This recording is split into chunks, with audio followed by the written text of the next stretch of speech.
গত 5ই আগস্ট কাকিনাড়া গঙ্গার ঘাটে বন্ধুদের সঙ্গে স্নান করতে গিয়েছিল কলেজ পড়ুয়া 18 বছর বয়সী করণ সাউ।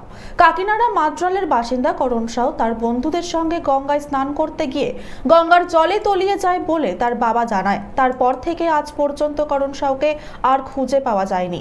খবর পেয়ে তদন্তে নামে ভাটপাড়া থানার পুলিশ। করণ সাউকে খুঁজতে আজ পশ্চিমবঙ্গ পুলিশের ডিজাস্টার ম্যানেজমেন্ট গ্রুপ গঙ্গায় খুঁজতে বেরোয়। ঘটনাটা আমাকে খবর পেয়েছি, বিহারে চলে গেছিলাম। ওই 5 তারিখে আমাকে 10:10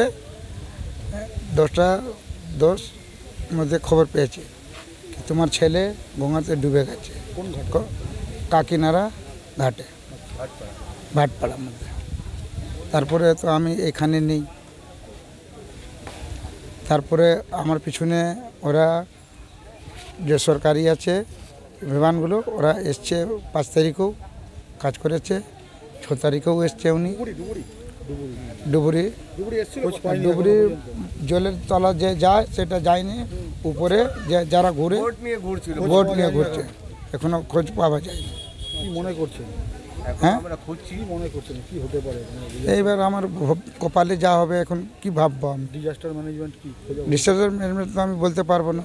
কিছু ডুবুরি এসেছিল? হ্যাঁ হ্যাঁ হ্যাঁ এসছে। হ্যাঁ হ্যাঁ, তারা কি কাজে নামছে এখন?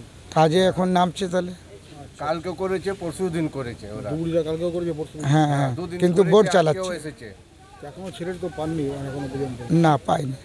মনে করছেন কি হতে পারে, কি চাইছেন? মনে দেখেন, আমার তো মনে আছে যদি পেয়ে যায় তাহলে ভালো হয়। ছেলের নাম কি? করণ সাউ। কি করে? পড়ালেখা করতো, এই কলেজের নাম লিখিয়েছে, ফার্স্ট ইয়ার। একটি ছেলে আপনার আমার একই ছেলে, একটা মেয়ে। ভাটপাড়া থেকে হিমাংশু শেখর ভট্টর রিপোর্ট, চ্যানেল 24/7।